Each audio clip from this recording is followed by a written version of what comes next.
கிறிஸ்துவுக்குள் அன்பான சகோதர சகோதரிகளுக்கு என்னோட வாழ்த்துதல். வேதத்தை எப்படி தியானிக்கிறது அப்படின்ற மெத்தடை தான் இன்னைக்கு கற்றுக்கிற போகிறோம்.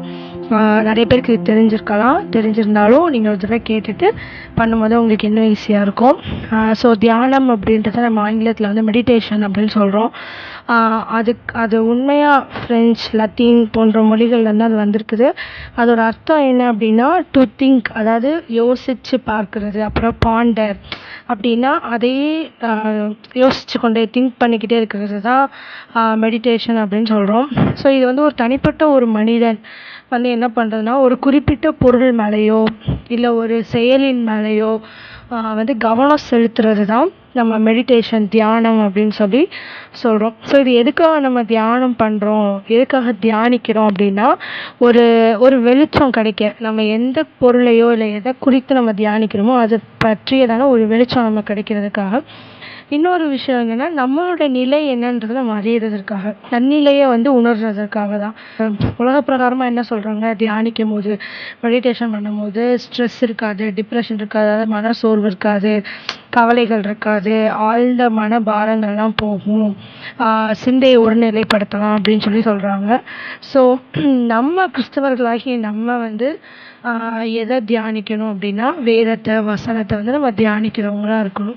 உலகத்தார் என்ன பண்ணுவாங்கன்னா ஒரு ஒளியை தியானிப்பாங்க, ஏதோ ஒரு காரியத்தை வச்சுட்டு அப்படியே மைண்டை எம்டி பண்ணுறதுன்னு சொல்லி அவங்க செய்வாங்க. அதாவது சிந்தனையை காலி பண்ணுறது, எதுவுமே இல்லாமல் அப்படி பண்ணுறது வேதத்துக்கு புறமானது. ஆனால் நம்ம என்ன பண்ணுறோம் அப்படின்னா வேதத்தை, வசனத்தை தியானிக்கிறவங்களா இருக்கணும் அப்படின்னு சொல்லி நம்ம பார்க்குறோம். ஸோ இந்த வேத தியானம் நம்மளா ஒன்று கண்டுபிடிச்சது கிடையாது. அது வேதத்திலே சொல்லப்பட்டிருக்குது. ஆதியாகமம் 24:63 வசனத்திலேயே ஈசாக்கு தியானித்து கொண்டிருந்தார் அப்படின்னு போட்டிருக்குது. அப்புறம் யோசுவா 1:8 இரவும் பகலும் அந்த வசனத்திலே தியானிக்கணும் அப்படின்னு போட்டிருக்கு. பிலிப்பியர் 4:8 இவைகளை சிந்தித்து கொண்டிருங்கள் அப்படின்னு சொல்லியிருக்கு. இது நிறைய வசனங்கள் இருக்குது. சங்கீதம் 1வது வசனங்கள் நம்ம பார்க்கும்போது தியானத்துக்கு வேதமும் அதிக முக்கியத்துவம் கொடுத்துருக்குது. ஸோ ஒரு விசுவாசியா, ஊழியக்காரங்களா நம்ம வேதத்தை தினந்தோறும் தியானிக்கணும். ஸோ நம்ம தியானிக்கும் போது தான் உண்மையான சத்தியம் என்னன்றது நமக்கு தெரியும். நம்ம யாருன்றதை அது காட்டி கொடுக்கும் வேதம். இப்படி நம்ம செய்யும்போது தான் மற்றவங்களுக்கும் நம்ம போதிக்க முடியும். ஸோ சத்தியத்தை அறிந்து கொண்டு நாம் கடைப்பிடிக்கவும் மற்றவங்களுக்கு போதிக்கவும் நம்ம யாருன்றதை உணர்ந்து கொள்றதுக்கும் தியானிக்க வேண்டியது ரொம்ப அவசியமாக இருக்குது. ஸோ எதை தியானிக்கலாம் அப்படின்னா ஒரு வசனத்தை கூட நம்ம தியானிக்கலாம். ஒரு வசனத்தை மட்டும் கூட எடுத்து நம்ம தியானிக்கலாம். அல்லது ஒரு பகுதியாக ஒரு 10 வசனங்களை, அப்படி இல்லைன்னா ஒரு அதிகாரங்களை அப்படி தியானிக்கும் போது நமக்கு ஈஸியாக இருக்கும். ஸோ இன்றைக்கி நம்ம கற்றுக்க போகிற மெத்தட் என்னென்னா OIA மெத்தடு. இது நம்ம என்ன சொல்லணும்னா அப்சர்வேஷன், இன்டர்பிரிட்டேஷன், அப்ளிகேஷன் அப்படின்னு சொல்லுவோம். ஸோ 3 ஸ்டெப் இருக்குது இந்த மெத்தடில். ஃபஸ்ட்டு என்னென்னா அப்சர்வேஷன் அப்படின்னா உற்று பார்த்தல். ஒரு குறிப்பிட்ட வேத பகுதியவோ இல்லை ஒரு வசனத்தையோ உற்று பார்க்குறது அல்லது கவனித்து பார்க்குறது. ஸோ என்ன பண்ணணும்னா கொடுக்கப்பட்ட வேத பகுதியை, வசனத்தை ஒரு 2-3 தடவை 4 தடவையாவது வாசிக்கணும். ஒரு தடவை வாசிக்கும் போது நம்ம கவனம் அதில் போகாது. ஸோ 4 தடவை வாசித்தோம்னா நல்லா கவனம் அதுக்குள்ளே நமக்கு போயிடும். ஸோ இப்போ இந்த அப்சர்வேஷனில் என்ன பண்ணணும்னா ஒரு 6 கொஸ்டின் நம்ம கேட்கணும். 6 கேள்விகளை கேட்கணும். ஃபஸ்ட்டு ஹூ, யாரெல்லாம் அதில் இருக்கிறாங்க. ஸோ உதாரணத்துக்கு எனக்கு யோவான் 2வது அதிகாரம் 1வதுலேருந்து 11வது வசனம் கானாவூர் கல்யாணத்தை நான் எடுத்திருக்கிறேன். அதை வச்சு நான் உங்களுக்கு சொல்லித்தரேன். ஸோ அந்த கானாவூர் கல்யாணத்தில் யார் இருந்தாங்க. ஸோ யாருன்ற கேள்வி தான் அப்போது இயேசுவின் தாய் இருக்காங்க, இயேசு இருக்காங்க, இயேசுவும் சீஷர்களும் இருக்கிறாங்க. ஸோ இவங்க தான் யார் அப்படின்ற கேள்விக்கான ஆன்சர். அடுத்து வாட், என்ன நடக்குது, கல்யாணம் நடந்து கொண்டிருக்குது. இப்போ அங்கே என்ன இல்லைன்னா ரசம் காலி ஆயிடுச்சு. வென், எப்போது நடந்துச்சு. அடுத்து வேர், எங்கே நடக்குது, கானாவூரில் நடக்குது. ஒய். ஸோ எல்லா கேள்விகளுக்கும் சில நேரம் ஆன்சர் இருக்காது. ஆனால் அந்த 6 கேள்விகளுக்கு எந்தெந்த கேள்விக்கெல்லாம் பதில் இருக்குது நம்ம கண்டுபிடிக்கணும். ஸோ நான் சொல்கிறேன், யார், என்ன, எப்போது, எங்கே, ஏன், எப்படி. ஸோ இந்த 6 விதமான கேள்விகளுக்கு பதில் கண்டுபிடிக்கணும். ஸோ இப்போ அப்சர்வேஷனில் நான் என்னென்ன கண்டுபிடிச்சேன் அப்படின்னா கானாவூரில் கல்யாணம் நடக்குது, இயேசுவின் தாய் சீஷர்கள் இயேசுவெல்லாம் போயிருக்காங்க, ரசம் குறை ஏற்பட்டிருக்குது, இயேசுவின் தாய் இயேசுக்கிட்ட போய் சொல்கிறாங்க. அப்புறம் வேலைக்காரர்கள் இருக்கிறாங்க, 6 கச்சாரிகள் இருக்குது, யூதர்களோட முறைப்படி கால்கள் அவங்க சுத்தம் பண்ணி கொண்டாங்க. இது முதலாவது அற்புதம். இதற்கு பிறகு விசுவாசிச்சாங்க அப்படின்னு சொல்லப்பட்டிருக்குது. ஸோ இதுதான் அப்சர்வேஷன். ஸோ எந்த ஒரு வேத பகுதியும் வசனத்தையும் நம்ம அப்படியே அப்சர்வ் பண்ணுறது பண்ணுறது தான் ஃபஸ்ட்டு ஸ்டெப்பு. செகண்ட் என்னென்னா இன்டர்பிரிட்டேஷன். இதில் வந்து என்ன பண்ணோன்னா வியாக்கியானம் வந்து நம்ம பண்ணுறோம். அதாவது ஓவரால் அண்டர்ஸ்டாண்டிங், அந்த முழு வேத பகுதியோ இல்லை அந்த வசனத்தையோ முழுமையான கருத்தை வந்து நம்ம புரிஞ்சுக்கிறது தான் இன்டர்பிரிட்டேஷன் அப்படின்னு சொல்லி சொல்கிறோம். பொதுவாகவே நம்ம வசனம் வாசிக்க ஆரம்பித்தோடனே நம்ம என்ன செய்வோம்னா, எனக்கு என்ன ஆண்டவர் பேசுகிறாரு, நான் என்ன மாற்றிக்கொள்ளணும் அப்படின்ற ஸ்டெப்புக்கு நம்ம முதலே வரக்கூடாது. அது ஆக்சுவலாக கடைசி ஸ்டெப்பு.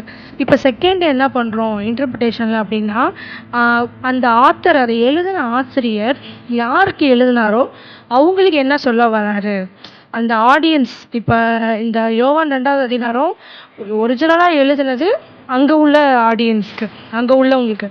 செகண்டு தான் நம்ம. அப்போ அவங்களுக்கு ஆசிரியர் எதுக்காக எழுதினாரு, தேவன் என்ன சொல்ல விரும்புகிறாரு அவங்களுக்கு அப்படின்றதெல்லாம் நம்ம இது ஏன் வேதத்தில் இந்த சம்பவத்தை கொண்டு வந்தாங்க, அப்போ இதில் பாவத்தை பற்றி ஏதாவது இருக்கா, விழுதலை பற்றி ஏதாவது இருக்கா, பாவத்தின் பின்னணிகள் ஏதாவது இருக்கா, வாக்குத்தத்தங்கள் ஏதாவது இருக்கா, எதுக்காக இதை இந்த பர்டிகுலர் பேசேஜ் வந்து கொடுத்துருக்குறாங்க அப்படின்றத நம்ம வந்து கண்டுபிடிக்கணும். ஸோ இன்டர்பிரிட்டேஷன், இந்த வியாக்கியானத்தை ஒரு ஈஸியாக சொல்லணும்னா வாட் டு தெம், அவங்களுக்கு என்ன சொல்லப்பட்டிருக்குது அப்படின்றத கண்டுபிடிக்கணும்.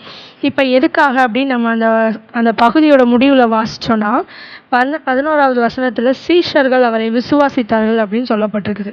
ஸோ இந்த யோவான் சுவிசேஷம் எழுதப்பட்டதே என்னென்னா, இயேசு வந்து எல்லாரும் விசுவாசிக்கணும், அதாவது அவர் தேவனுடைய குமாரன் தான் அப்படின்றத எல்லாரும் விசுவாசிக்கணுன்றது தான் நோக்கம். ஸோ அந்த காரணத்தை வந்து ஆசிரியர் கருத்தில் கொண்டு தான் எழுதியிருக்கிறாரு. ஸோ கரெக்டாக அது முடியும் போது அவர் சொல்கிறாரு, இயேசு வந்து அவருடைய சிஷியர்கள் விசுவாசித்தாங்க, அவருடைய மகிமை வெளிப்பட்டுச்சுன்னு சொல்லப்பட்டிருக்குது. ஸோ இதுதான் பர்டிகுலர் ஆடியன்ஸ்க்கு, அந்த ஆடியன்ஸ்க்கு அவங்க சொன்னது. ஸோ இந்த overall understanding what to them அப்படின்றத இந்த இன்டர்பிரிட்டேஷனை நம்ம புரிஞ்சுக்கணும். அதாவது primary meaning of the text, அந்த டெக்ஸ்ட்டோட அந்த பகுதியோட ஒரிஜினலான அர்த்தம் என்னன்றதை கண்டுபிடிக்கணும். ஸோ இதை நம்ம கண்டுபிடிக்கும் போது கமெண்ட்ரி யூஸ் பண்ணலாம். அதாவது நமக்கு கமெண்ட்ரிலாம் இருக்கும்ல, அதை வாசிக்கும் போதே கொடுத்துருப்பாங்க, எதுக்காக யோவான் வந்து எழுதினாரு, யாருக்கு எழுதினாரு, எப்போ எழுதினாரு, ஏன் இதை வந்து கொடுத்துருக்குறாரு அப்படின்னு சொல்லி அதிலே நமக்கு நிறையா இருக்கும். நெக்ஸ்ட்டு 3வது என்ன அப்படின்னா அப்ளிகேஷன். இதில் தான் அபியாசித்தல் அல்லது கற்றுக்கொள்ளுதல். அப்போது இப்போ நான் இந்த அப்ளிகேஷனில் தான் வாட் டு மீ, அதாவது இன்டர்பிரிட்டேஷனில் வியாக்கியானத்தில் வாட் டு தெம் அப்படின்னு நம்ம கண்டுபிடிச்சோம். இப்போ அப்ளிகேஷனில் வாட் டு மீ, எனக்கு என்ன சொல்லுது இந்த வேத பகுதி, தேவன் என்னோட என்ன பேச விரும்புகிறாரு, என் வாழ்க்கைக்கு நான் எதை எடுத்துக்கொள்ளணும் அப்படின்றத நம்ம கண்டுபிடிக்கணும். தேவன் யார், அவர் எப்படிப்பட்டவர் அப்படின்றத நம்ம கண்டுபிடிக்கணும். அடுத்து என்னென்னா அவரோட உள்ள உறவில் நம்ம எப்படி இருக்கோம் அப்படின்ற நிலையை வந்து நம்ம பார்க்கணும். அவருடைய கிருபையை நம்ம எப்படி பெற்றுக்கொள்கிறது, அவருடைய குணாதிசயங்கள் என்ன, அவர் எப்படிப்பட்ட வாக்குத்தத்தங்களை கொடுத்துருக்கிறாரு. ஸோ இந்த மாதிரி ஆழமான காரியங்களை வந்து நம்ம கண்டுபிடிச்சி கற்றுக்கொண்டு அதை அபியாசப்படுத்துறதோ நடைமுறைப்படுத்துறதுலையோ நம்ம கவனம் செலுத்தணும். ஸோ இப்போ மேலோட்டமாக இந்த சம்பவத்தில் பார்த்தோன்னா வேலைக்காரங்க வந்து அப்படியே கீழ்ப்படிஞ்சாங்க. அவங்க தான் தண்ணியை ஊற்றுறாங்க, இப்போ இயேசு கிறிஸ்து அவங்களே கொண்டு போய் நீ போய் பந்தியில் ஊற்றுங்கன்னு சொல்லும்போது அவங்க கீழ்ப்படுகிறாங்க. நம்ம தண்ணி தானே ஊற்றணும், அங்கே ரசம்லாம் தேவைப்படும் அப்படின்னு அவங்க சிந்திக்கல. ஸோ இதை நம்ம மேலோட்டமாக பார்த்தோன்னா நம்ம என்ன சொல்லுவோம் அப்படின்னா கீழ்ப்படியணும், நான் பல நேரத்தில் கீழ்ப்படிய மாட்டேன், ஆனால் அப்படியே நான் இனிமேல் கீழ்ப்படியணும் ஒப்பு கொடுக்குறது. இது வந்து மேலோட்டமாக நம்ம எடுத்துக்கொள்கிற அப்ளிகேஷன், கற்றுக்கொள்கிறது. ஆழமாக பார்த்தோன்னா இப்போ இயேசுவின் தாய் இயேசுவை யாருன்னு அறிஞ்சிருந்தாங்க, அதாவது அவங்களுக்கு இயேசப்பா கூட நல்ல உறவு இருந்துச்சு. அதனால தான் ரசம் குறைவுபட்டோடனே அவங்க கடையில் போய் வாங்கணும் இல்லை திருப்பி தயாரிக்கணும் அப்படின்ற ஒரு முடிவுக்கு வராமல் ஏசப்பாட்ட வந்து அதை சொல்கிறாங்க, அங்கே ரசம் குறைவுபட்டுருச்சு. இயேசு கிறிஸ்து யாருன்றதை புரிஞ்சுருந்தாங்க. ஸோ இந்த மாதிரி காரியங்களை நம்ம தியானித்து கண்டுபிடிக்கணும். நான் எப்பயும் எடுத்துக்கொள்கிற அப்ளிகேஷன்னா அவரோட நேரத்தில் அவர் செயல்படுவார், நம்முடைய நேரத்துக்கு இல்லை. ஸோ அதை தான் அவங்க கேட்பார், ஸ்திரீயே உனக்கும் எனக்கும் என்ன அப்படின்னு சொல்லி ஆண்டவர் கேட்பார். என்னோட நேரம் இன்னும் வரல. அப்போ அவருக்கு ஒரு ஓன் டைம் இருக்குது, பர்ஃபெக்ட் டைம் இருக்குது. ஸோ அதில் இது அவருடைய குணம்.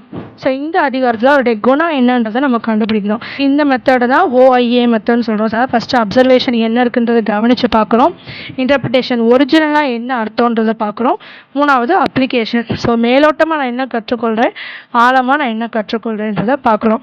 ஸோ இது ஒரு எளிமையான முறை வேதத்தை தியானிக்கிறதுக்கு. ஸோ இதை நீங்கள் பயன்படுத்துங்க. இன்னும் வருகிற நாட்களில் இன்னும் சில வேத தியான முறைகளை வந்து நாங்கள் உங்களுக்கு கற்றுக் கொடுக்குறோம். God bless you.